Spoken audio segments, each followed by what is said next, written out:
banyak yang menyampaikan apa yang dimaksud dari hikmah tasrif daripada ibadah shaum, hikmah ibadah shaum. Karena itu memang penting untuk kita ketahui agar kita lebih senang, lebih enjoy, bahkan lebih menikmati pelaksanaan ibadah itu sendiri karena kita merasakan hikmah melaksanakannya. Kemudian yang ketiga kalah pentingnya adalah maqasid syariah. Apa tujuan Allah memerintahkan kita salat? Apa tujuan Allah memerintahkan kita zakat? Apa tujuan Allah memerintahkan kita haji? Apa tujuan Allah memerintahkan kita shaum? Tidak ada yang secara ketepatan, baik soal waktu, baik soal tempat dan soal cara, itu sudah matang Allah persiapkan untuk kita. Tidak ada yang ketepatan, tidak ada yang boro-boro. Ibadah salat jelas Allah tujuannya Allah katakan aqimus shalat inna sholata tanha 'anil fahsya'i wal munkar, agar kita terbebas dari perbuatan fahsya dan munkar. Walaupun banyak orang yang salat tapi tetap berbuat fahsya dan munkar, itu berarti salatnya belum sukses, salatnya masih gagal karena target salat tanha 'anil fahsya'i wal munkar belum dapat diraih. Yang kedua, ibadah haji, man hajja fala rafasa wala fusuqa wala jidal. Apabila kita sudah bertitel haji, jangan lagi kita berbuat rafas, fusuk dan jidal. Tentu maknanya luas sekali, tidak mungkin saya bahas di waktu yang pendek ini. La rafas, la fusuk, la jidal. Demikian pula ibadah zakat, khudh min amwalihim shadaqatan tutahhiruhum wa tuzakkihim biha. Ada dua target yang harus dicapai dengan zakat, untuk membersihkan harta kita dan membersihkan jiwa kita sekaligus. Nah, ada ibadah shaum, Allah tetapkan targetnya ada 4. Tidak tanggung-tanggung Allah tetapkan target ibadah shaum yang kita laksanakan pada hari ini. Ada 4 target Allah. Itu Allah nyatakan di ayat-ayat shaum. Agar utuh pemahaman kita, saya baca ayat A'udzubillahi minasyaitonir rajim. Ya alladzina amanu kutiba 'alaikumus shiyam kama kutiba 'alal ladzina min qablikum la'allakum tattaqun.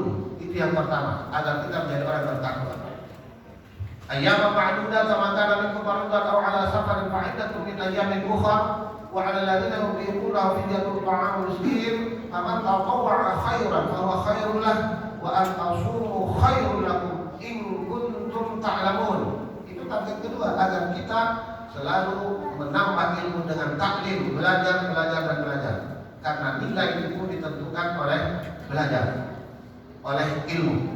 Yang ketiga, syahrul Ramadan alladzi unzila fihi al-Qur'an hudan lin-nasi wa bayyinatin minal huda wal furqan faman syahida minkum syahra falyasum wa man kana maridan aw 'ala safarin fa'iddatun min ayyamin ukhra yuridu Allahu bikum al-yusra wa la yuridu bikum al-'usra wa litukmilu al-'iddah wa litukabbiru Allaha 'ala ma hadakum wa 'la'allakum tashkurun. Yang ketiga, dengan ibadah shaum agar kita menjadi orang yang pandai bersyukur. Yang keempat, wa idza sa'alaka 'ibadi 'anni fa inni qarib ujibu da'watad da'i idza da'an falyastajibu li wa liyu'minu bi la'allahum yarshudun. Agar kita menjadi orang yang rasyid, orang yang rusyd. Dan dari keempat ini kan target ibadah shaum, agar kita menjadi orang bertakwa. Orang yang bertakwa terlalu banyak definisi yang sudah kita dengar. Ada definisi sebagaimana Ali bin Abi Thalib mengatakan bahwa takwa itu al-khawfu bil jalil wal 'amalu bil tanzil wa ridha bil qalil.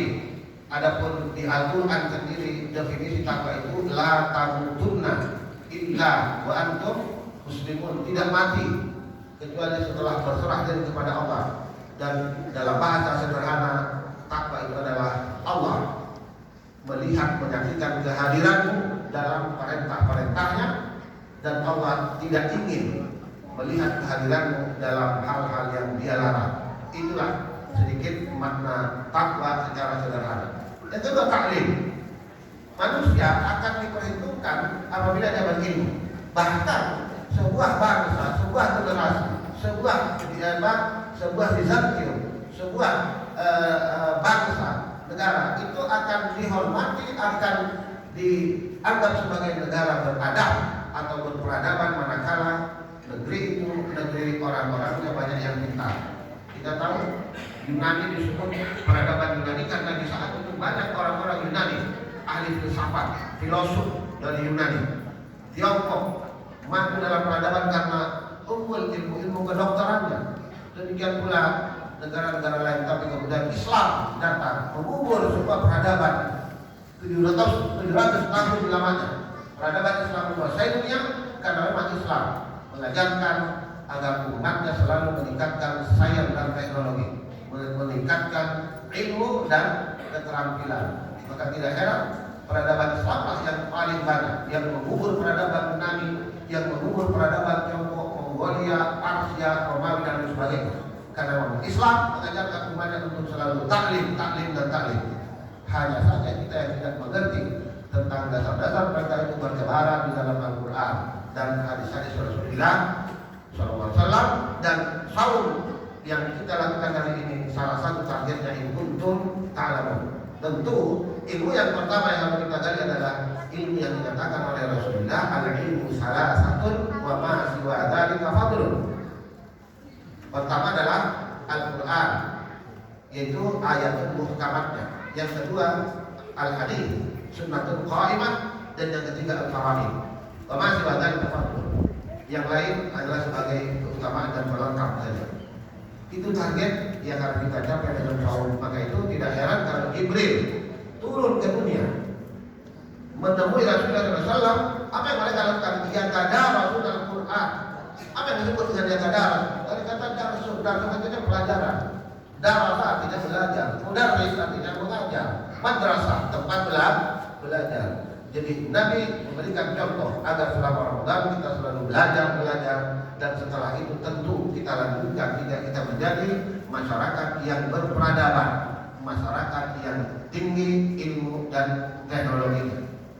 Yang ketiga, la'allakum tashkurun, bab dengan menjalankan ibadah saum kita merasakan lapar dan dahaga karena mengikuti perintah Allah untuk imsakun min at-ta'am wa syarab wal jima' fi nahari ma'niyah min tulu'il fajr ila ghurubi syamsi. Tetapi tidak sedikit orang yang lapar bukan karena saum, memang tidak ada yang dimakan karena kemiskinan yang melanda mereka. Maka itu membuat kita bersyukuri nikmat Allah, karena kalaupun kita lapar karena ibadah, tetapi tidak sedikit orang yang lapar bukan karena ibadah, karena memang tidak ada yang akan dimakan. Ikut la'allakum tashkurun, maka ini membuat kita untuk lebih bersyukuri nikmat Allah Subhanahu wa taala.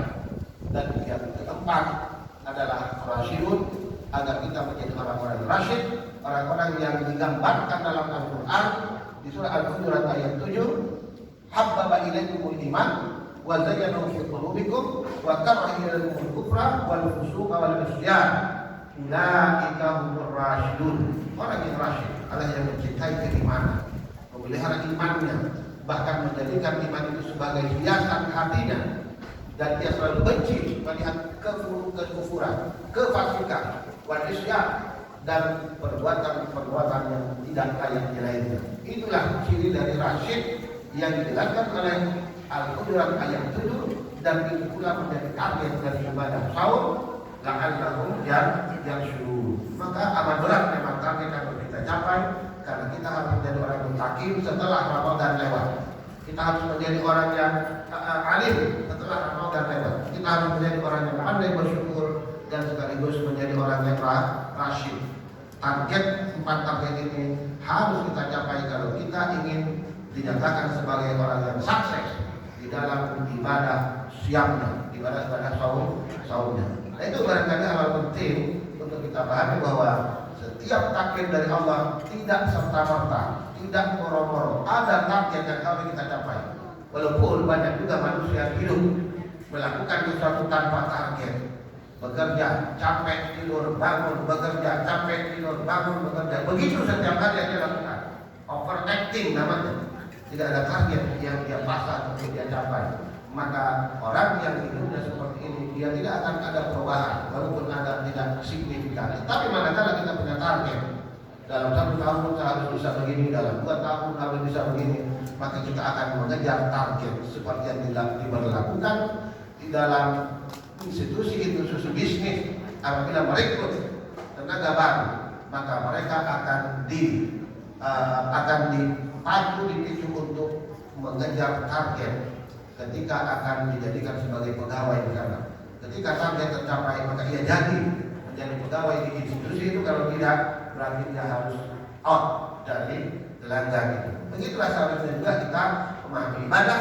Setiap ibadah yang kita lakukan ada target yang harus kita capai, sebab Allah sendiri mengajarkan dengan terang-terang ketika ia berkata kepada malaikat, "Qala rabbuka lil malaikah inni ja'ilun fil ardi khalifah." Ini sering saya jadikan sebagai ayat manajemen. Allah menyatakan niatnya, planningnya kepada para malaikat sebelum dia tentukan apa yang hendak dilakukan.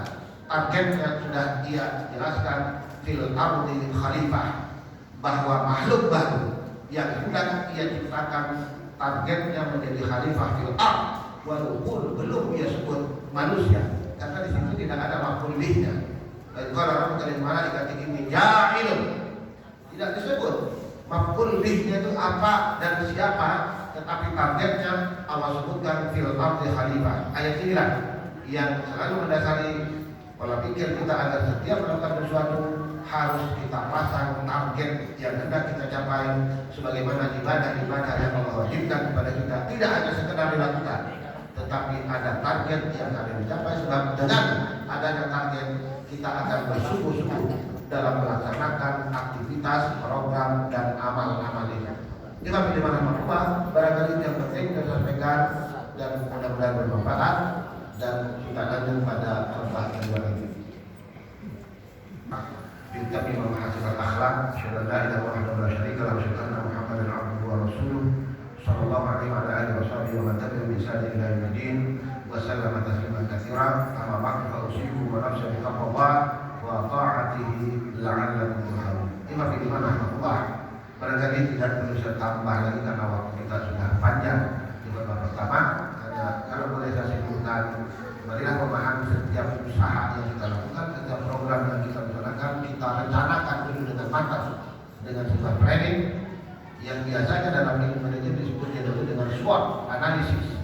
Kita perhitungkan kemampuan kita, kesempatan, tantangan dan kearifan kita, baru kita melangkah. Maka demikian pula ibadah, didahului dengan planning, dan kita harus mengetahui target setiap yang akan kita lakukan jika kita sungguh-sungguh di dalam melaksanakan perbuatan itu, terutama sekali ibadah kita, agar setiap yang kita lakukan kita capai. Maka kita harus tahu target yang harus kita capai. Pada kali itu target saum sekali lagi ada 4, la'allakum tattaqun, agar kita menjadi bertakwa. Kemudian yang kedua, itu ta'lamun, agar kita menjadi orang yang alim, yang selalu belajar dan belajar. Dan yang ketiga adalah la'allakum tashkurun, agar kita menjadi hamba yang pandai bersyukuri dengan Allah. Dan yang keempat, la'allakum yarshudun, agar kita menjadi orang yang rasyid, orang yang selalu menghiasi diri dengan iman, menghiasi hati dengan iman. Maka itu benci melihat kekafiran, kefasikan, isyan, ketidakadilan, kezaliman, kebohongan dan lain sebagainya. Itulah target soal yang akan kita capai. Maka itu saya akhiri dengan doa kepada Allah Subhanahu wa taala dan melalui wasilah salawat kepada Rasulullah sallallahu alaihi wasallam.